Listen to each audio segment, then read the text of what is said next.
What that shirt?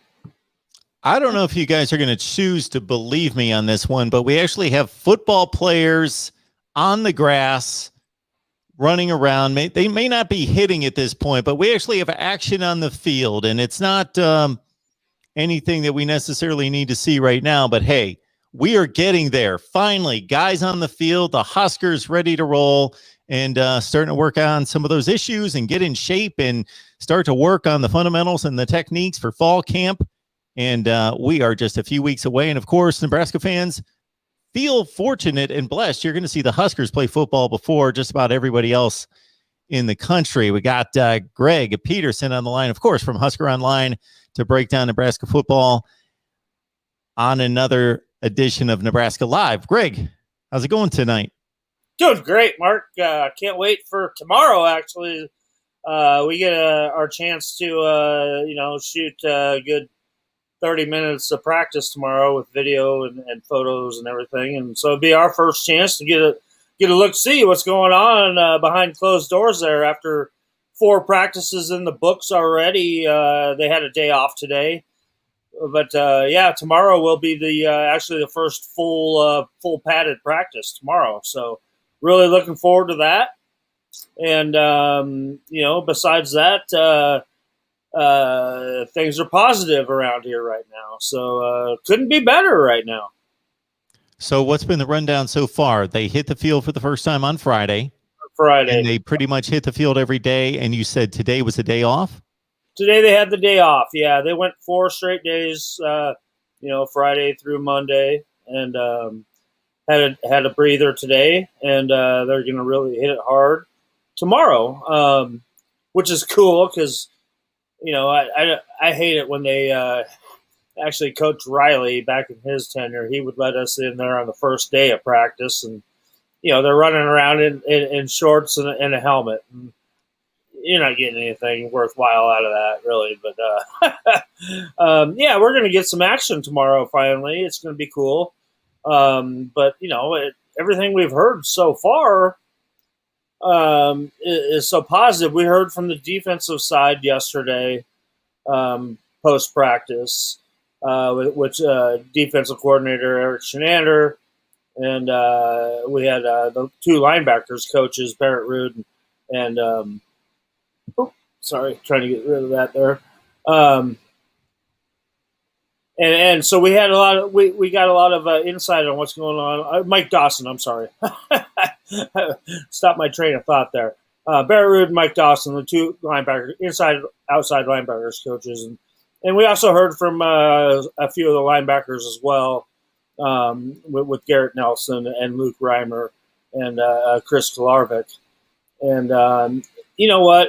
Everything that I've just heard out of all 3 of those coaches' mouths, and the leader of the defense, Eric Shenander, is that things are light years ahead of what they have been. Usually at this point, you're installing things to guys that are trying to learn a new system and stuff. But now, instead of, I'm going to take this from Mike Dawson's witty comments that he had, but to put it in college standards.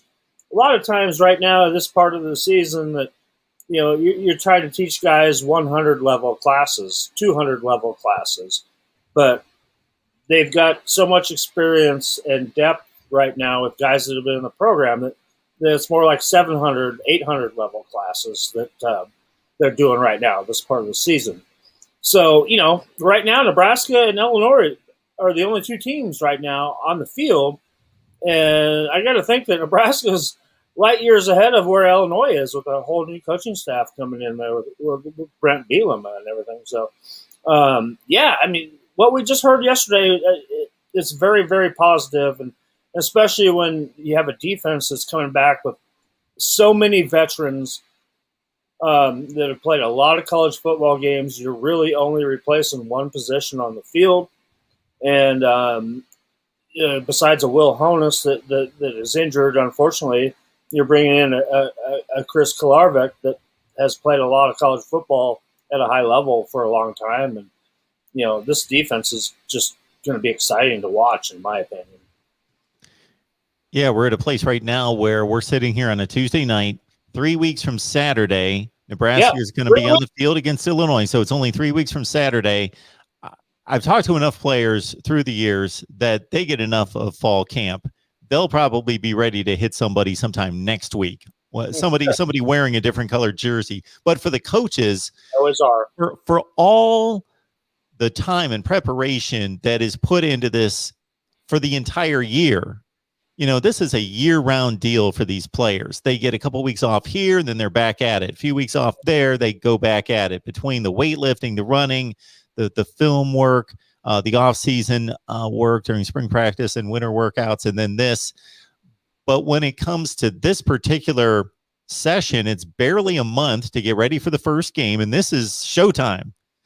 And I got to think again, the players want to get on the field and play. They think probably after 10 practices, they're good to go and ready to go. But the coaches, I know how they think, they want to squeeze every rep, every minute out of practice. And for them, the clock's counting, it's ticking down, and they want to figure things out, especially those positions where they got some younger players. Now, this is a pretty veteran team, obviously, especially on the defensive side. So, they obviously know what they're doing on that side of the ball for sure. Yeah, I mean, like I was saying, it's such a different atmosphere with so many guys that are dialed into the program, and Josh knows how valuable that is about having that continuity. Josh had to go through a couple of different coaching changes, and especially on the defensive side of the ball. A lot of those guys, especially the defensive secondary, didn't have the same coach year in and year out. But right now, with what they have going on, and like I just mentioned, they're light years ahead. They're not trying to teach things right now. They're just they're telling you why you're supposed to be there instead of telling you where you're supposed to be right now. And it's a huge, huge advantage. And I think it's just going to pay off dividends. And like I said, we heard from the defense yesterday, and we'll hear from the offense tomorrow after we get a chance to see what's going on actually out there on the field. And it's a pretty special feeling right now compared to like Josh would probably agree with me since Bud Pelini was the head coach when you had this stability that I think that you're seeing right now. For those who missed us last week, we were joined by Josh Banderas. So here he is, Nebraska linebacker, 2013-16. Needs no introduction, but I just gave it for a second consecutive week. So I think from here on out, Josh is just going to jump on in, and we're going to go. So, Josh, I got this one for you since the boys just hit the field for the first time for fall camp this past Saturday. So they've been at it about 4 days.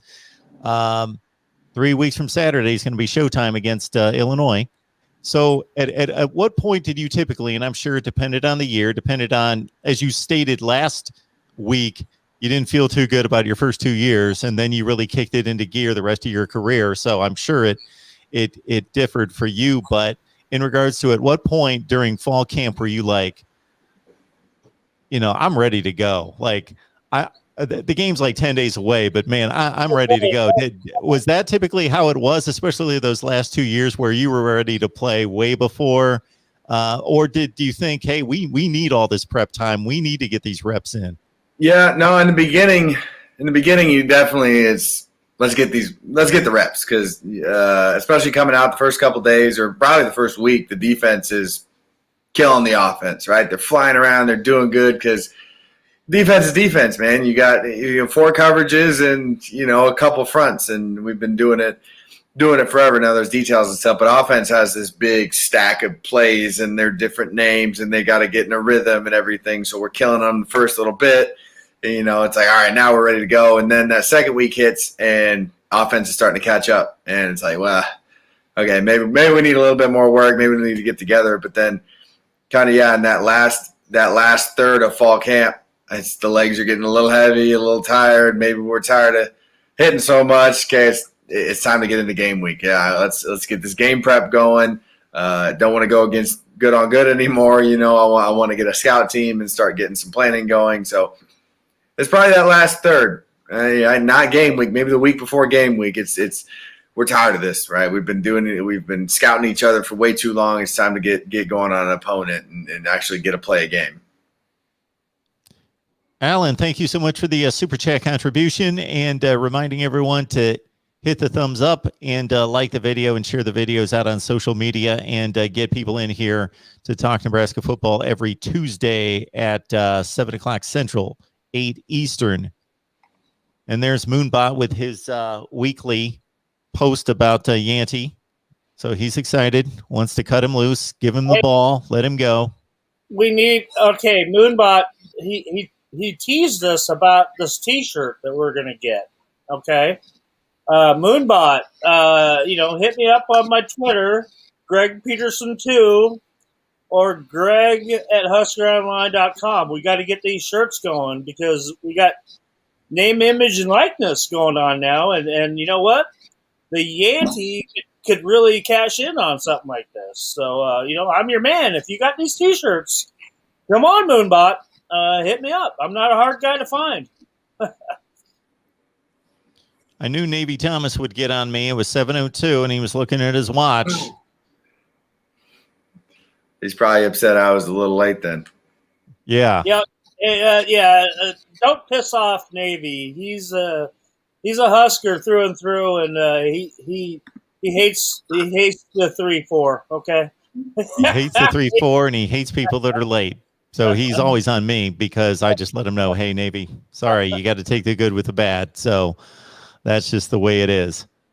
But we will do better. I will do better. I run the show, so blame me. I'm the guy. I am the guy. All right. Kyle, first of all, wants a 2-hour show. So we appreciate the support there, Kyle, that you want to hear more, but just let us get through 1 hour here. Wonder if Logan Smothers can get some playing time against Fordham. Looking ahead to Fordham already. Oh, well, I don't. Hell, I would throw that one to Josh because you could never even think about maybe running your backups out there unless you got the game under control. Yeah. First of all, it's assuming that the game is under control, which for all of our health standpoint, we'll assume that the game will be under control. A little bit tougher with those early games. I kind of the SEC. I see it both ways, right? Because we do the kind of the scrub games to get a little tune-up going in the season. But for the second teamers to get in, you're still so early in the season. I want my starters to get reps, until maybe 6 minutes left in the fourth quarter and the game's in handle, then maybe give him a little bit. But, it's not like he's going to get any substantial time where the SEC, their bad game is, one of the last 2 games. So their starters have got all of this experience. They've got the full rhythm of the season under their belt, and then they can just throw in the scrubs for the last half of their scrub game. So half of a bye week.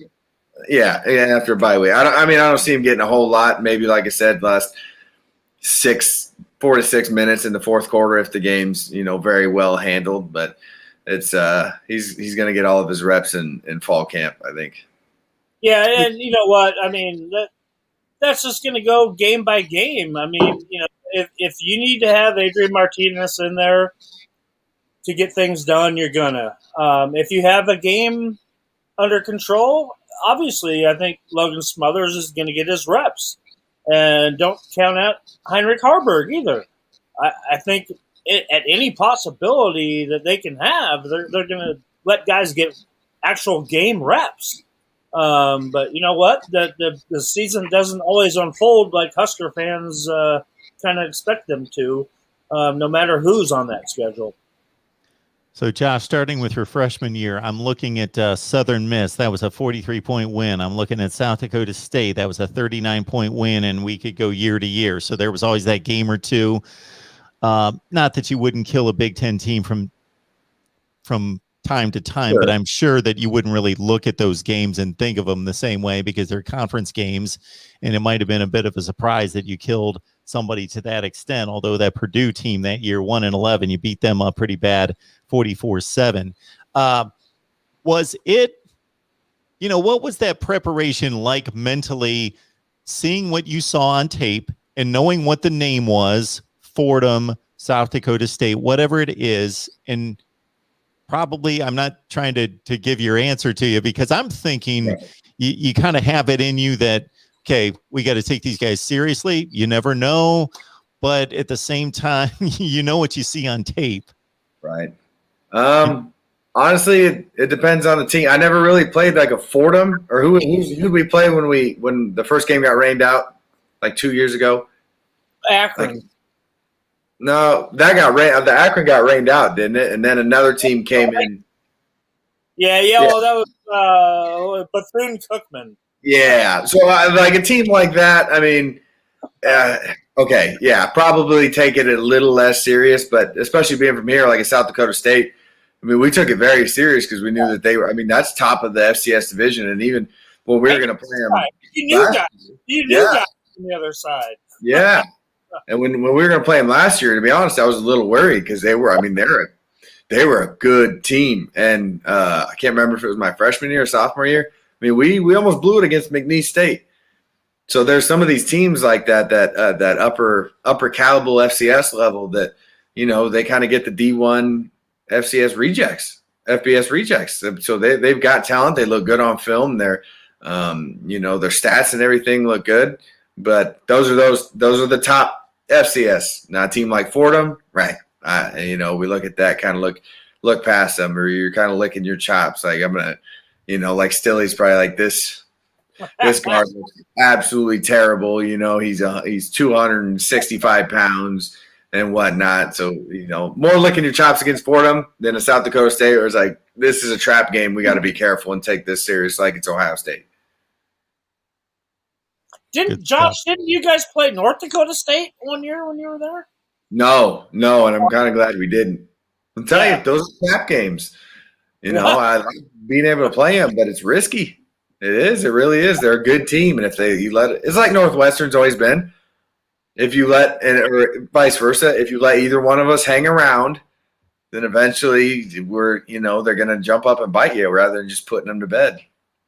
And a lot of people don't really realize that a lot of those teams, especially South Dakota State, North Dakota State, a lot of their guys, the roster is filled with a lot of Nebraska prep athletes because, the guys that D1 passes over all of a sudden end up there and they have pretty darn good careers. Think about like an Easton Stick or R.J. Erzendowski, a lot of guys that went to North Dakota State and had great careers and ended up in the NFL.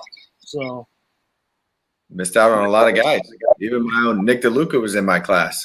Nick DeLuca, he was a great linebacker. Yeah, I love that kid. Yeah, won 3 national championships or something in North Dakota State, and then had a couple of years in the league and a great career. And he should have been at Nebraska probably, but they miss him. All those guys. Midwest has great football. Yep. And people don't realize that. They need to know that. Right. Our guy Ebert here is asking, what happens if Adrian Martinez comes back next year and he breaks a bunch of career records? Does it really count? Should it count? Okay.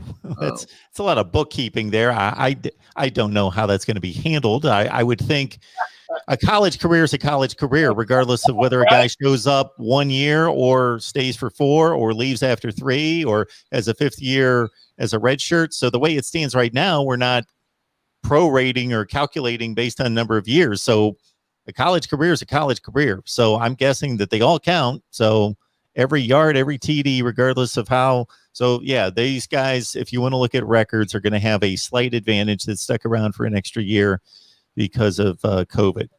You know what, though? Just hearing Adrian talk, I don't think he's a guy that's looking to stay here another year.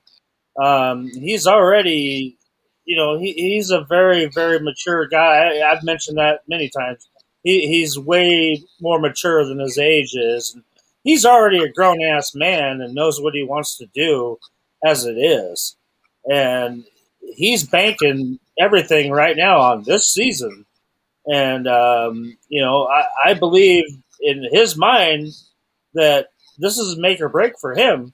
And if he can perform like the way he thinks he's capable and the way he's planning to perform, he could be in the NFL next year. So we'll see. And I'm not just throwing that out there as like fan talk or anything, but I listen to him speak. I interact with him, and I think that this is his chance that he is, after the ups and downs he had last year, being demoted and then, getting his job back really humbled him and made him look towards his future.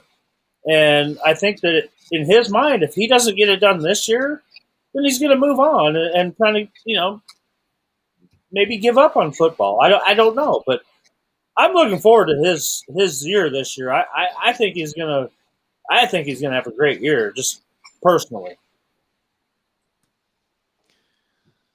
Our guy here, Barry, is looking at this Buffalo game because of a couple reasons here. So Buffalo's been pretty much the class of the MAC. Not that they've won all the championships, but they've been in contention or won the championship for 3 or 4 consecutive years now. So they've been the class of the league. In addition to that, Josh had just mentioned trap game. Well, definition of a trap game, there's a few different definitions, and one would be, bam, Buffalo before Oklahoma. So Barry is concerned about those Buffalo Bulls. It's a valid concern. I mean, it's another team that maybe is in a lower conference that performs very well in a lower conference. They've got good players who, you could probably cherry pick, 4 or 5 guys on each side of their ball and on special teams that would plug right into us and wouldn't really miss a beat. They just happen to be at that level coming out of high school, and that's where they're at. So if they put together a good game and we let them hang around, if they're still there in the mid-third quarter, then it's a fight. It's anybody's game. So that's a game where if we put them away early, probably roll over and maybe call it good, and we feel good going into Oklahoma. But like I said, if we're going into halftime or if we're ending that third quarter and it's within 10 points, I don't feel so good about it. And that's an interesting. Go ahead, Greg. Well, I was just saying, I feel a little bit better, I think, than Josh does at this point because they've got such a brand new coaching staff there, a lot of turnover on their roster. So, I think that they're right now trying to figure out what they actually have when they haven't even started their fall camp yet. I think Nebraska's already going to be tuned up playing a conference game to start off with and stuff. I don't think I see that this team overlooking a Buffalo in any kind of chance. But, like Josh said, anything could happen. Josh, I found it kind of interesting what you threw out there in regards to, and I know it's just an estimation, but I'm always thinking of these kind of comparisons when you're talking, until proven otherwise, you're talking a mid-tier Big Ten team right now against a upper echelon, near the top MAC team, and just kind of throwing out, I know you're just ballparking it, but like 4 to 5 guys on each side of the ball that, boom, if they stepped on the field for us, boom, they'd be starting or getting significant minutes, or they'd be a factor. And then there's probably the other half of the offense or the defense that, the guys could come in and be program players and help us out, but they're probably third teamers. Right. Yeah, no, I mean, it is. That's a lot, a thing for a lot of guys. And I've met people from, really small schools like Weber State and, the Citadel and things like that. And I'm like, you could have been a walk-on here and probably played your last 2 years, and probably gotten in that rotation somewhere. There's a lot of good players out there. And, it's to earn a – that's why our walk-on program is so great, because there's a lot of guys that'll blossom late, in their last 2 years and could turn into be scholarship guys. We see it every year. Guys earn scholarships, and they've got – great careers. We've had plenty of them. Brandon Riley was a South Dakota State guy. And Yeah, and just turned out to be awesome. So that's all these schools. Instead of walking on here, they decided to go to Buffalo because they could get a little bit of money for it or whatnot. And then their last 2 years, they actually turned into pretty good players. And bang, boom, you got a Khalil Mack. So they've got good guys that they can fit in. But yeah, what you said, the difference is our other five guys can still play at this level, where their other five guys, they're going to be like our third or fourth stringers. So just the depth of talent is where the big disparity is at. Yeah, and you know what? Scott Frost was asked that question last Thursday about the walk-ons, about the number of the guys that are going to get offered scholarships that are current walk-ons right now. And that's a big thing here. Josh knows about it. When his brothers when their brothers get a scholarship offered to them, it is such a huge thing in the locker room for a walk-on guy that contributes just as much as a scholarship guy does. It's a huge deal. And Nebraska's going to 5 or 6 guys probably going to get that here. Guys that could have gone to play somewhere else and have their college paid for, but they wanted to come to Nebraska because they believe in Nebraska football, and it's what they've always wanted to do. So, I mean, you think about what was that class? That class behind you, I think it was, Josh, in the Shrine Bowl that had Brandon Riley, it had Sam Foltz, it had Dylan Utter, it had Andy Janovich.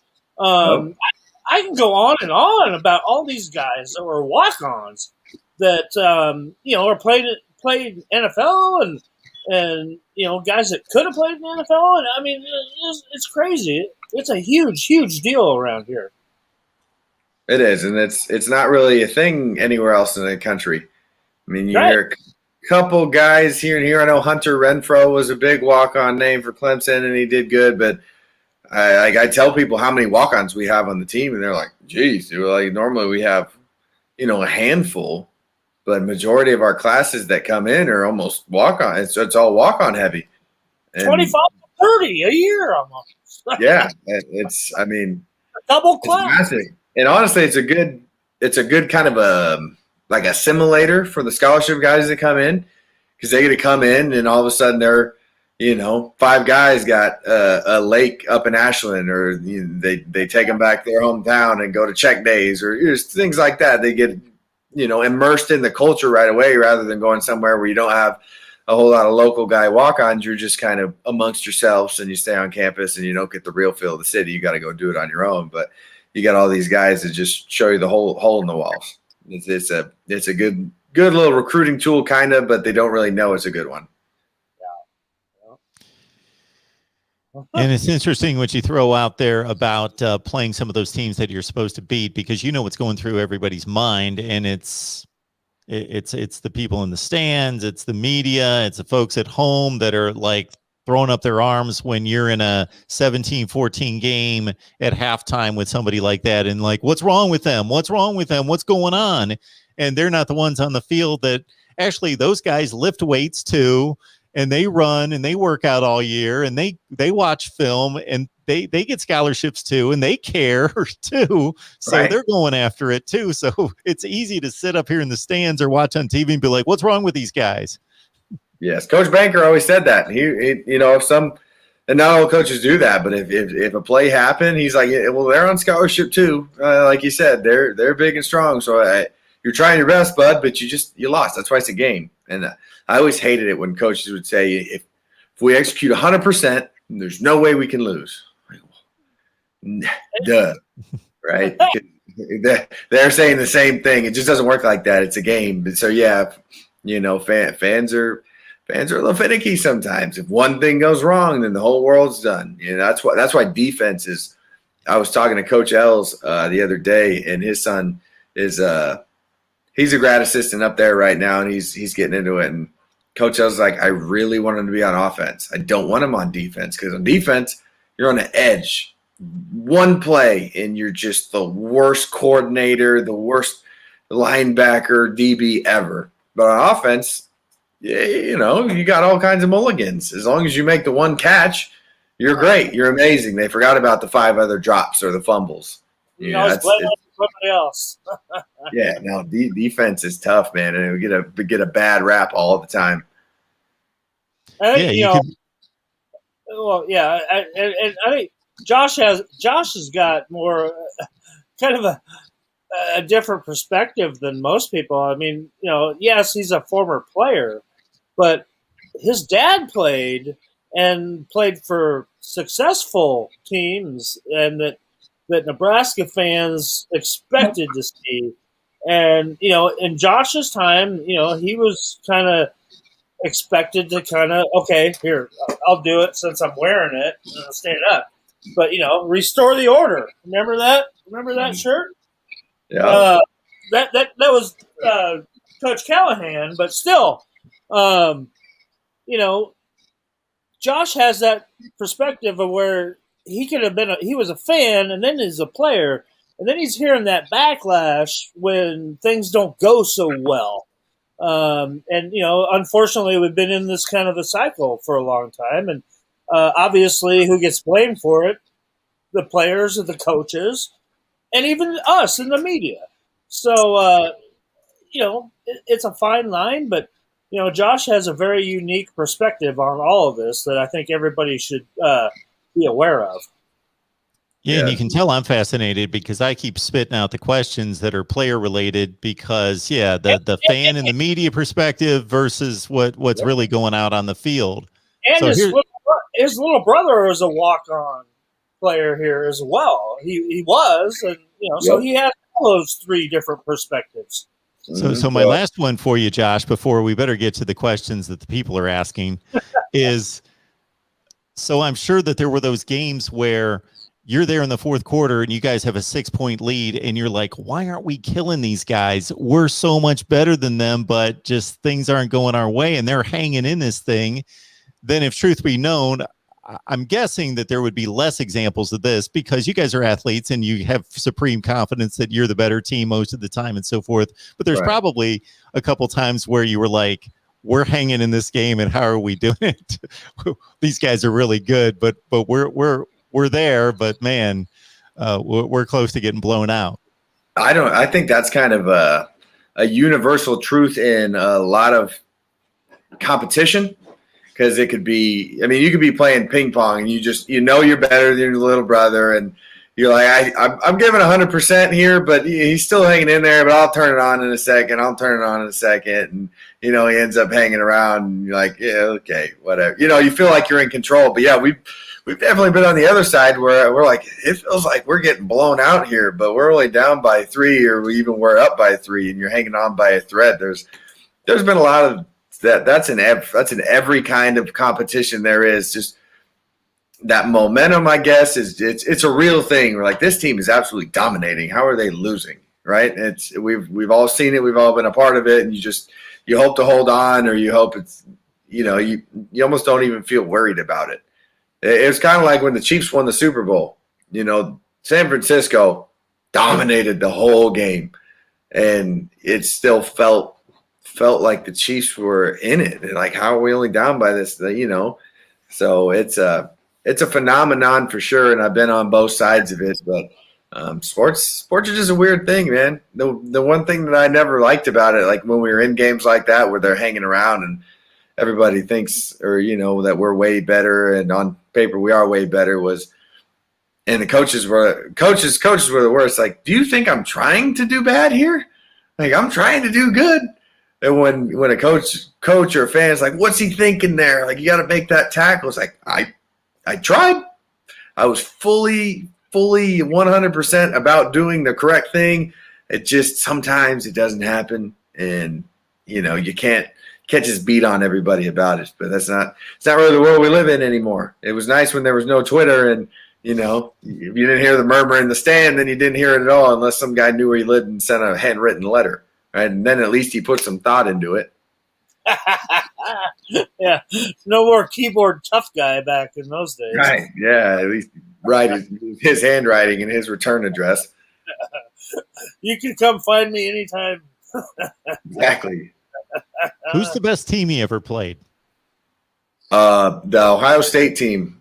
When we got absolutely smacked. I mean, I'm telling you. Oh, in 16. Yeah. Why? Because first play, like the first play of the game, Tommy threw a pick six. So okay, here it goes again, and then Tommy gets hurt.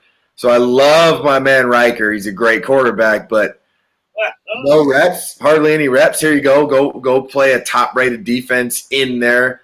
But I'm telling you, I looked up in the third quarter after they had scored or something, because I felt like I had just played 6 quarters, and there was like 13 minutes left in the quarter, 11 minutes left, and I'm like, oh no, this is just the twilight. There was nothing we could do to stop them. We dumbed it down. We tried super blitzing. We tried just running base defense, and nothing we could do worked. It was the twilight zone, and I felt terrible after that game. My body was just hurt. Yeah, I tell you what, I gave gave up shooting that game like about halfway through the second quarter and gave up. Probably a good thing.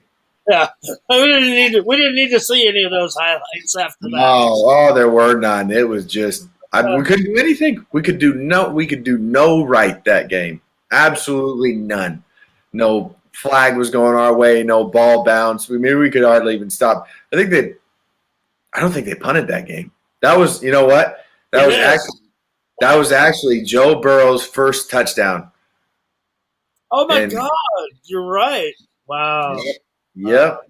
He drove it right. I wasn't in that drive. Luckily, I was on the sideline watching it at that point, because you had to either you're blowing them out or they're blowing them out, but you can get your second guys in to get a little experience. So I was out. But yeah, Joe Burrow's first touchdown, and it was against us. So woohoo!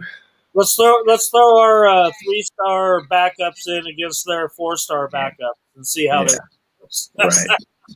Yeah, no, man, they got a system going. They're like, they got a little like Alabama. Their play recruits the top guys for them. The guys want to come there. They hardly even have to make a sales pitch, right? Get Ohio State offer.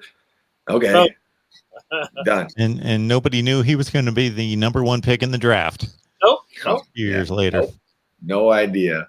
Yeah, how many chances did Nebraska have to get him on board as a Husker? Yeah, that was from the beginning. And then the people get on Frosty a little bit for it, and I'm like, well, he was okay. He was pretty good in high school. You couldn't bring him in at that point now. Yeah, and he didn't play at Ohio State, so how's anybody supposed to know? And we had Adrian at the time, so you can't alienate Adrian Martinez like that. Right. No. Yeah, I can't fault him for that. LSU just got lucky. Totally the right move. Yeah. Yep. Our guy Derek's on the line here. Before we read this question again, Nebraska Live, 7:00 Central, 8:00 Eastern every Tuesday night. Got Josh Banderas, of course, Greg Peterson, Husker Online, and myself talking Nebraska football with you. So don't be greedy and settle in yourself, but bring some friends along. All right. Derek is saying, hey, I served this up last week. Yeah. About Scott Frost being harassed. Yes. Do you remember that question? No. I don't exactly know what he's talking about here. Scott Frost being harassed. I think it's by media fans. No, I didn't see that last week, but yeah, I've seen it here tonight for a while. But yes, he has been harassed. Okay. He's gotten a bad rap. I think people think that he's getting divorced and stuff, and that's not true. He's got a happy marriage and loves his wife and his kids, and I don't know where that came from and stuff, but there are some people in the Scott Frost camp that aren't good for him. And, we won't name any names, but there are some people that he associates with that aren't good for him. And I'll just kind of leave it at that. But, yeah, he has been harassed. And give him a break. He's got a tough job, and he's trying his best. So I'll leave it at that. Yeah, that's the same. That's the same as like I was saying when we're playing. Like he's doing his best job. He's we all know he's not a bad guy. So just we're supposed to be pro Big Red, right? If you're yelling at the TV because you want him to do good, and you're that's not helping anybody. Talking about that, it's supposed to only be positive things. Try to make the team good. You can whine and cuss people out amongst yourselves in your own basement, but just let's give as much support as possible. Otherwise, you kind of get what you're asking for. If you're talking bad, it's not going to help, and we're going to do worse. It's ridiculous. Right. I mean, when you're a public person like that, and Josh is the same way. I mean, he's gotten so much criticism that he's probably sick of any of that kind of stuff, and people are going to say what they're going to say, no matter if they have any truth or validity to it. And it is what it is with social media and everything. I mean, everybody's got a voice nowadays. Yep. All right, Greg, we're going to put you to work here. Valen Erickson out of Chicago, 47th rated offensive tackle in the country from the 2022 class. Yeah, I mean, he was up there on Nebraska's board. They were expecting this and stuff, and I mean, it adds some more depth to already deep offensive line class, and slowly but surely they're building their small class that they have this year, and they have to be very choosy. So anybody they're going to bring in at this point, they're not taking a flyer on any of these guys right now, and we'll see how this goes. And I like the class that they're building right now. I mean, and he gets a good get. To be honest, I mean, if they commit and they're all about Nebraska and they end up putting the pen to the paper, I love it. I mean, as everybody knows, with the portal and how everything works, recruiting is just different now. And to me, if you commit somewhere, then you commit somewhere and you're going there, and it's just wishy-washy now. So anybody you can get that's pretty solid is something we're going to take. Bo Pelini especially hated recruiting because he was old-fashioned. A handshake means a lot. And his solution is if you commit, so if you offer and they commit, the pen and paper is done right there. You are signed. It is over. There's no open. It is done. They would cut down on the amount of offers that go out just randomly, and it would cut down on all these I commit now, and now I decommit, and I commit, and all of that garbage. So the only reason that nobody wants to do it is because they want to keep doing the other stuff. But that's the way. That's what needs to happen, especially on the NIL and everything. It cut down on basically it being a bidding war. And I seem to remember a few times there when a Bo Pelini commit would decide to take an official visit later on down the road, and all of a sudden they weren't a Nebraska commit anymore. I'm telling you, man, it would cut down on no more 8th graders would be offered either. Yeah, I think Alabama. I'll add in there too that Nebraska's had a pretty good run with players from the state of Illinois. I mean, Josh played with a couple of good ones like Jordan Westerkamp and Tanner Farmer. So kind of a good little pipeline there to that state of Illinois. I agree. Ustrick, wants my prediction released to be here on the Nebraska channel before I release it on the main channel. So I'm going team by team, releasing my predictions over on the main channel. But Ustrick, all right, I'm going to honor that, Ustrick. We'll release the prediction video here on the Nebraska channel first. We'll give it the premiere and then release it over on the main channel. How about that, Ustrick? For being here every week for us. I'll do that for you. Don't know what that really changes, but I'll do that for you. Is this avatar a picture of Josh there or what? Nice. They stayed out in the sun a little too long. I don't get as red as you, Greg. I turn brown. I did too, man. Come on. Just my face gets red. There you go. All right. What do we got here? We got this from Big Pete. Big Pete, yeah. Big Pete's telling us that Illinois switching from a 4-3 to a 3-4, so Navy Thomas is not going to be happy about that. Husker offense needs to use a lot of up-tempo to keep the Illinois defense on their heels, get them confused, not ready to get set pre-snap, big switch to the 3-4. I mean, yes and no. It just depends on what kind of 3-4 they run. Are they going to run one with a ton of movement that's really complicated in their first year? I don't know. I mean, wouldn't be that smart, but I've never been a fan of the hurry-up offense because it could be terrible. It's terrible for the defense either way. Either you go 1, 2, 3 and defense back on the field, or you go 1, 2, 3, 4, 5 and score, and defense is back on the field. So I don't. It's not really. There's a place for it in the game, but unless you are just dialed in and execute perfectly and things work, it's not really consistent. It's not sustainable as far as just being sound in your technique and sound in the plays we're going to do, and the thinking about the play call instead of just throwing it out there. But there's definitely a place in it, and if they're going to run a complicated scheme, then you might see some more hurry up. Yeah, you know what, too, though? I can't recall who it was the other day that I heard talking about Illinois and having a whole new coaching staff and not knowing anything to do about it. It was one of the linebackers. It might have been Garrett Nelson or Luke Reimer, but they were saying, hey, you know what? We haven't started to work on Illinois yet, but we guarantee you that we will find some film of what Brett Bielema does and everything, and that will all be taken care of here when they start getting into game week mode.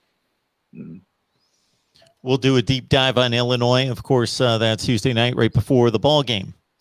And Dewey's asking, you guys plan to continue the show during the season? Well, Dewey, definitely. We have not put in 28 weeks of talking about football when there's been no football to talk about. Definitely. We're excited to actually talk about like fresh football that we just watched.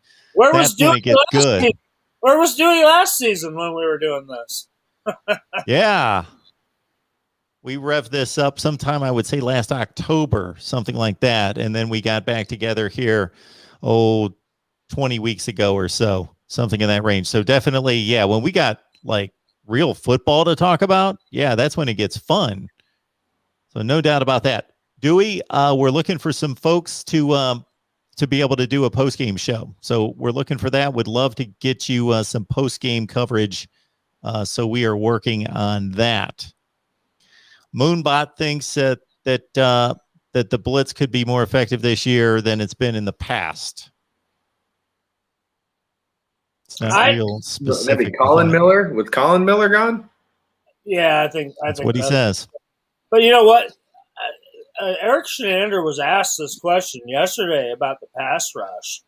And, yeah, obviously that's a big deal and something that that they're working on. And I think with the versatility, with all the kinds of talent that they have, from the defensive line to the linebackers and to the secondary, that it's going to open things up to where, I think Coach Shenander he doesn't like to rush more than 4, but he knows when you do need to rush more than 4. And I think they're going to come up with a lot of schemes this year to, put a lot of pressure on the opposing quarterback. And I think that's a stat that you're going to see go up this year with this defense, this black shirt squad.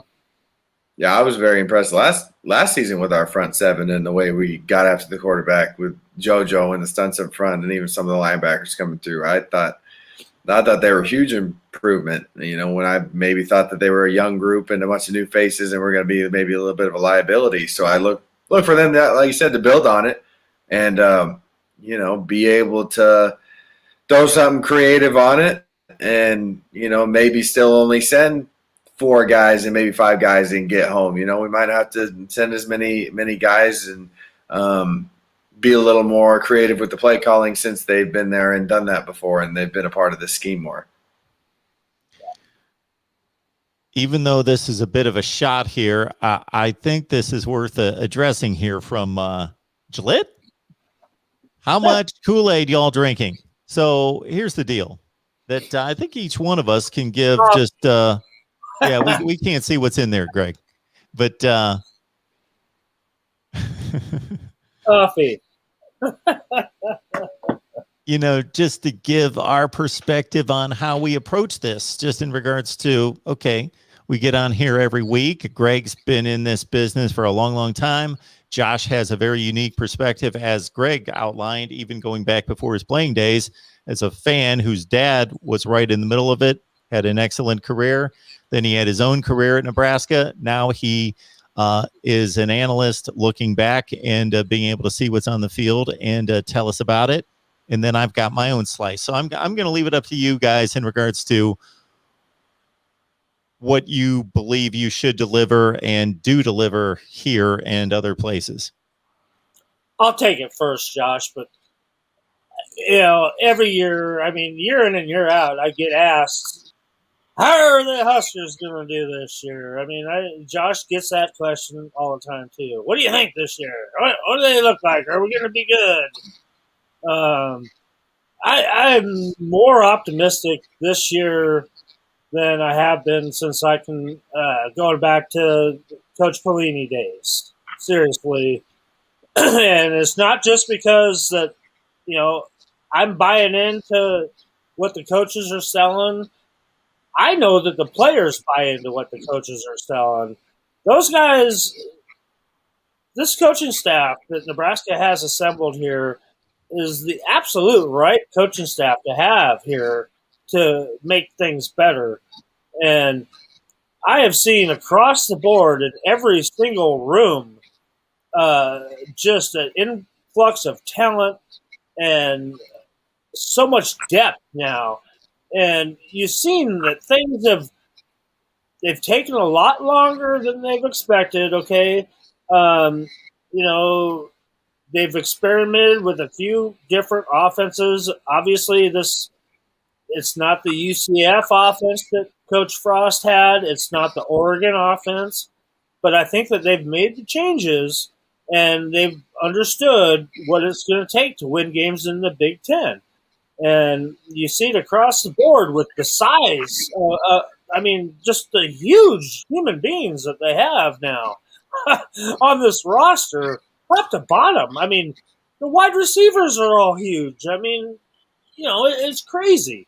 So I think that they finally found the right formula to move ahead in this, and I'm not drinking any Kool-Aid. I am more optimistic than I ever have been in a long, long time. Yeah, I'm a big show me guy. So everyone's got to play until they get hit in the face, right? So like you said, all those facts, all the size of this, and believing in the coaches, and the new recruits that are coming in are very good. Our plan is looking very, very good coming up to this, and another part of it is, how are you supposed to go into a season just we're going to suck this year, and maybe we're not going to do good, and these guys are terrible. It doesn't do anybody any good. It gives you no hope. It's not very fun. So no, do I think we're going to win a national championship?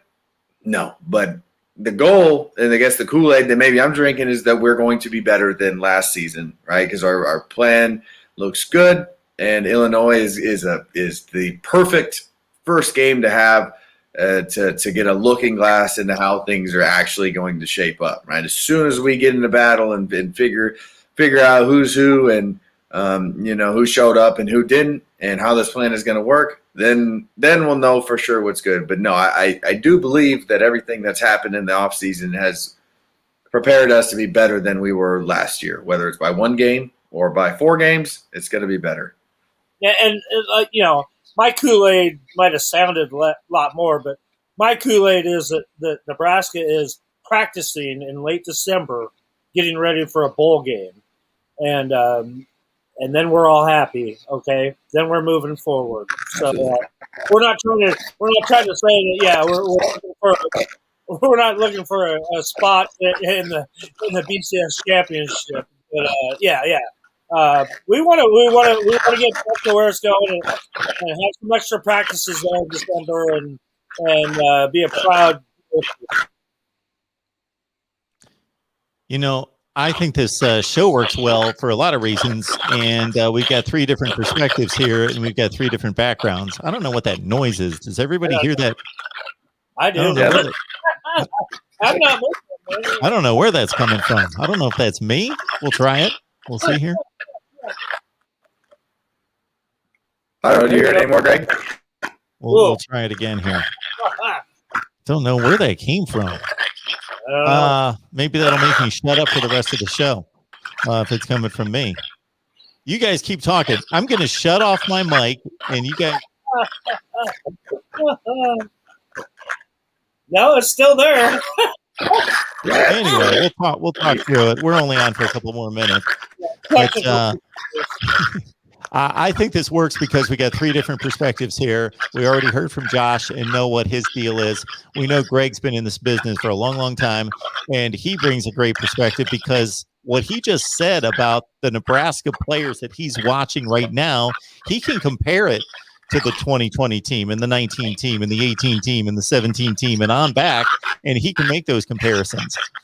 I come at this from a different perspective, and I got to say, when you say drink the Kool-Aid, Josh is rooting for this team. There's no question about that. He is rooting for this team to win every game. Greg, I'm almost rooting for this team to win every game. Me, to be completely honest, I'm neutral. I'm not rooting for Nebraska. I'm not rooting against them. I am very neutral on this topic. I do know what it's like to cover a football team day to day when I did Mississippi State, Alabama, Ole Miss, and you get to know the players and you like the players and you get to have a relationship with them to a certain extent. And so you start to root for them a little bit, but try to stay objective.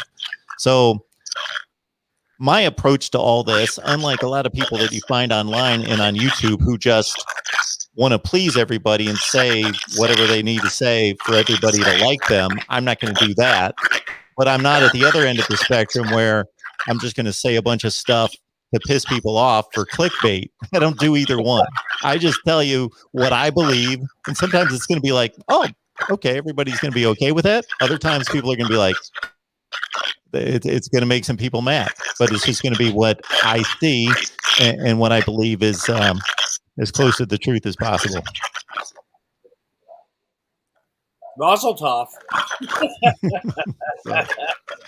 No, I mean, hey, you know what? I mean, anybody that has a voice, they're going to get. Some people aren't going to agree with what you say, and I think obviously that both my life and Josh's life are always better when Nebraska is successful. I don't think either one of us likes going through a single loss and have to deal with the aftermath of that. And back in the old days when Nebraska would only lose one or maybe no games a year. It's a different time and different era of college football. Absolutely. All right, boys. What do you think? Anything else tonight? Hey, I'm just looking forward to tomorrow morning. Like I said earlier, I'll get my first look, get a good half hour of getting an inside look at practice, so everybody can stay tuned for plenty of practice video coming out from tomorrow, and you can get your own, form your own opinion on what you see out there on the practice field. Any parting shots, Josh? No, I'm just glad we're in football now. I love that. I got the Olympics going on too, so that's that's something. But we're in football now. We got to talk about something that is football. So we're gonna have some meat here to bite into, and it'll be the year has officially started, I guess. One thing, you know what, I was thinking earlier too, just something I just wanted to bounce off of you, Josh. There's a big in-state flavor at the linebacker position this year, especially on the inside. And I'm wondering what kind of a relationship that you have with Coach Rude, and how much you would have kind of liked, or how much would be what you would like about playing for Coach Rude. So he was a grad assistant there my freshman freshman or sophomore year. So I did. It helped a ton. He was really good with helping learn how to film study, and really good on. He was less technical. Like, this is how you get off a block, and more understanding that every player has his own little niche on technique and how to do things. So if you did something that maybe wasn't the right technique, but it worked, he's okay. We'll go ahead and do it. Or, so he was still more a player's perspective as a coach than most of them are. He understood like that. But yeah, I enjoy the amount of Nebraska that's on the linebacker core. I got lucky the first year that I helped volunteer at North Star was Luke Reimer's senior year. So he's definitely my favorite on the team. Watching him go out there and fly around like he does, I'm looking for a big year from him. And you want to add in there, Nick Kendricks is expected to have a big impact as well this year, and we all know about Garrett Nelson. So you got three, two Lincoln kids and a Scotts Bluff kid that are all going to be in the starting rotation at linebacker. So, and it's like me, I cover these guys like a guy like Josh. I've covered all these guys throughout their high school career, and to me, it's the best thing just to see them be rewarded with playing time and to be successful at their craft. All right, folks, Nebraska Live every Tuesday night. Here we are, 8 o'clock Eastern, 7 o'clock Central. Josh Banderas, Greg Peterson. Join him right here on YouTube, Husker Online. I got to think, Greg, that now that we're into fall camp, you've got some great content over there. Oh, yeah, big time. Coming out tomorrow, stay tuned. We'll have all the post-practice interviews. And like I said, plenty of video, 4 cameras worth of video from a half hour of a window of shooting tomorrow. So, everybody stay tuned to HuskerOnline.com, Husker Online video on YouTube. And I think I showed this off last week, but one of our viewers was amazing to send that out to me. Again, I didn't ask for this. This just showed up. This was pretty amazing, and he did about 10 different variations of this.